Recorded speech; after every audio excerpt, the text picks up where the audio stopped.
In this video, I'm going to be sharing with you 7 top lessons that I've learned since I started content creation. The last one is the most important, so you want to make sure you watch this video till the end.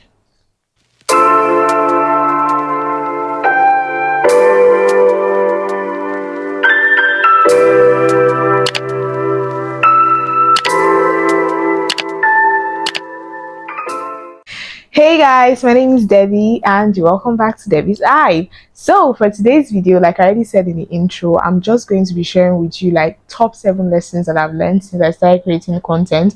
And even though I know I've not been I wasn't consistent when I started out, but I'm consistent now, and I started like a long while ago, maybe 2 years ago or so, and there are certain things that I've learned and I've picked up on. And as you know, we're still in the mental health part of our Better Woman series. So these lessons, they are not limited to just content creating. These are lessons that would also help you if you're trying to start out in any field. You want to be a makeup artist, you want to be a fashion designer, you want to be an artist, you want to, whatever it is that you're doing, these lessons, they also apply.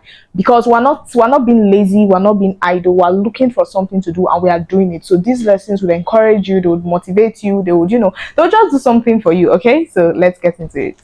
Lesson number 1: your first video will be your worst video. In fact, your first anything, like I already said, this video is not limited to content creation. Your first anything is always going to be your worst, and I don't think it's something you should let deter you or discourage you. It is something you should embrace, because you're just starting out in this thing. You don't even know what you like, you don't know your left from your right, so allow yourself room to grow. Your second video is going to be better, your third video is going to be even more better, the fourth one is going to be better, and that's how you keep on improving. So just keep an open mind and know that the first one you do, your first audition, your first movie, your first single, your first portrait, anything you're doing, the first one would be the worst, and that is even the goal. It's better the first one should be bad, then the number 10 should be better, than for maybe the first one to be good and then the ones you do after will not be worse than the first one. I don't know if that makes sense. I believe it does, but yeah, the moral of the story is your first anything would be the worst, and it's actually a good thing. Number 2, do not compare yourself to people who started way before you. Now, the people who started before you, they would always have the better camera, they would edit better, they would be more comfortable on camera because they had years and years of experience. Some of them, they've been doing this thing for 3 years, 4 years, 5 years. They've had time to master their craft, they've had time to own their skills. So do not make that mistake of comparing yourself to them. One quote that I'll forever live by is practice makes progress. Not perfect, so practice makes progress. What that means is the more you do something, the more you practice it, the better you get at it. So even if there's anybody you compare yourself with, compare yourself to their old videos, to the ones that they started with, not the ones they did. If you've done something 1,000 times, of course it's going to be better than the first 100 that you did. You understand? So even if you compare yourself with people, compare yourself with those old videos. Do not compare yourself with people that are already professionals. They've done it for 10 years, they have years of experience, they've edited over and over again, they've learned new techniques, they've mastered their angles, they know how to set up their lights. Okay, number 3, it takes a lot of work behind the scenes.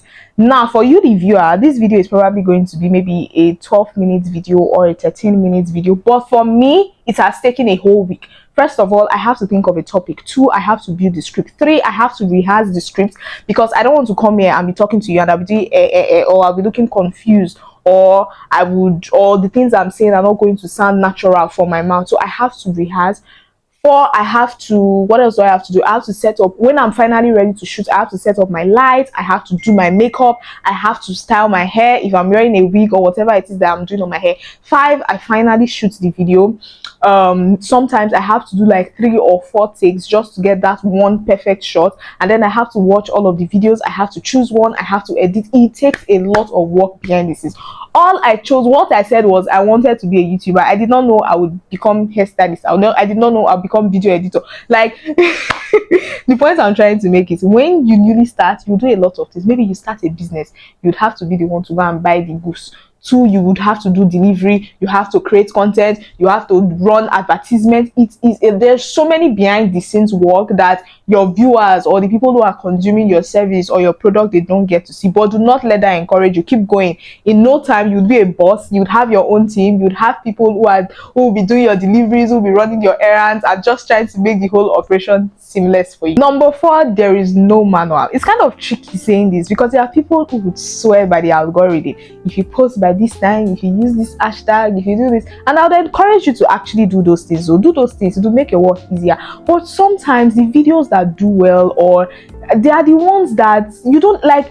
The videos that you've made and you didn't think too much about, those are the ones that will blow up. But the ones you are deliberate, you are intentional, you use the right hashtags, you do this one, you do that one, those videos will not perform well. So there is no way for you to know till the video comes out and you see the progress the video is making. There is no way for you to predict the video that is going to blow up or that is going to do well. But just make sure you try to put out your best. Ask yourself, is this my best? Is this the best I can do for this video? If the answer is yes, just shoot the video, edit, upload, and leave the rest to God.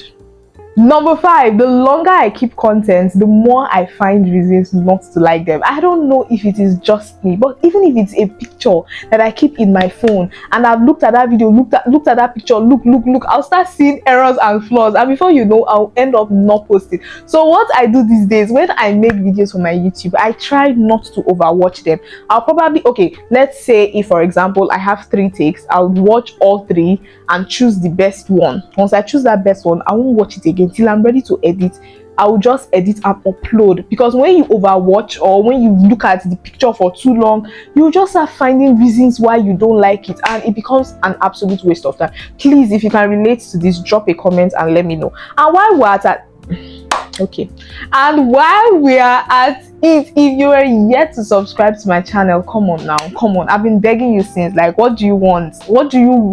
Please subscribe to my channel, and you might as well give this video a thumbs up, because all these things I'm saying is not just from you, it's going to help you too. So like the video. Okay, number 6, showing up for yourself varies. Now what I try to do is I always ask myself, Debbie, did you do your best today? Like, I ask myself this question every day. Debbie, did you do your best today? And some days my best is 1%. It's just 1% I can offer. Some days I absolutely cannot do anything.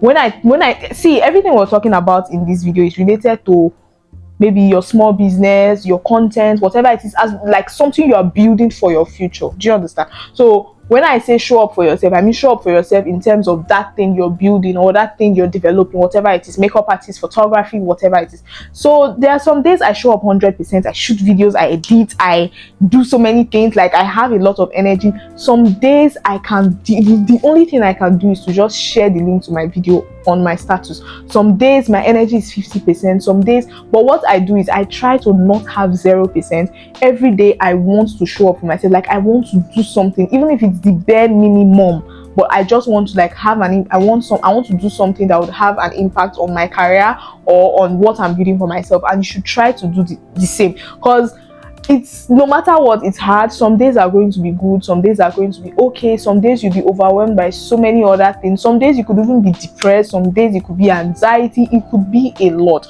So there is no guarantee that you can show up 100% every day, but try. Showing up does not have to be 100% every day. Showing up means some days it's 2%, some days it's 5%, some days it's 75%, some days it goes back to 1%, but try to make sure you're always showing up for yourself. That is one thing that has helped me. Last but not the least, your content is not for everybody, and this is something you should not take personal, because if we're being honest, you don't everybody's content or all the content out there is not for you. You have your favorite. There are some videos that once they pop up in your timeline, boom, because you don't like those kind of content. There are videos I see online that I can't relate to. Maybe it's supposed to be comedy, it's supposed to be funny, but I watch the video and I'm not laughing, I'm not smiling. But when you check the likes, 10,000 comments, 5,000, and you're asking yourself, is it the same video that I watched that people are dying on top? And it's the same thing. Sometimes your friends, some of your friends may be jealous of you, some may be envious, some they don't want your progress. But in all honesty, there are some people who just cannot relate to your kind of content,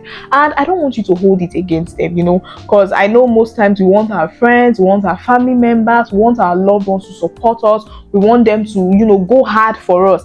And it's weird. Of course, it's definitely weird if your friends are not supporting you, or if the people you call your main dogs, they are not supporting you. It's weird. But I just try and understand. Do you understand? Is it that they are not supporting you at all, or they are not maybe they are not watching your videos, they are not dropping comments, it could honestly just be that they don't like that type of content. That video is not for them, it's not really their thing. Although it's always going to be weird to me when people don't support their friends. But the point I'm trying to make is that your content is not for everybody. So even if your family members or your loved ones, the people you're counting on, even if they are not supporting you or they are not giving you the kind of support that you need, do not give up. Keep going. You'll find your community, you will find your tribe. Like, when you go to the internet, there are people who make like bougie content, there are people who do trenches content, there are people like, I'm not I'm just saying, I'm just trying to like differentiate the different types of content you see online. And the thing is, just find your tribe and keep going, and try not to get mad when you don't get the type of support that you want from your close friends. But let me know your thoughts on this. Do you understand? I really want us to talk about this last one. Let me know your thoughts. If you've been in this situation, how did it make you feel? How did you handle it? Because even me, there are some things that my friends do that I don't really love, but I still try to show support, because I'm like, as long as you're not killing anybody, you're not stealing, you're not doing anything bad, if there's anything you're doing to like better your life or to make something for yourself, I will support you. But it doesn't necessarily mean that is my content, or that is what I like, and so I would have the patience to like sit through and watch the videos all through to the end. Am I blabbing? I don't know if I'm blabbing, but please drop a comment so I know I'm not blabbing and you actually understand what I'm saying. But yeah, you guys, I told you top 7 lessons and I've dropped 7. So I hope you relate. I hope you understand. And of course, I always want to hear from you. If you're yet to subscribe to my channel, at this point, I don't even know what to say. I don't know what to do. Maybe I should come to your house and beg you, kneel down and beg you, then you subscribe. But don't mind me, please subscribe to my channel, give this video a thumbs up. It's your own way of encouraging me, okay? So please make sure you do that, and don't forget to share this video with your friends, your loved ones, whoever. Thank you so much for watching, and I'll see you next week. Bye. Mwah.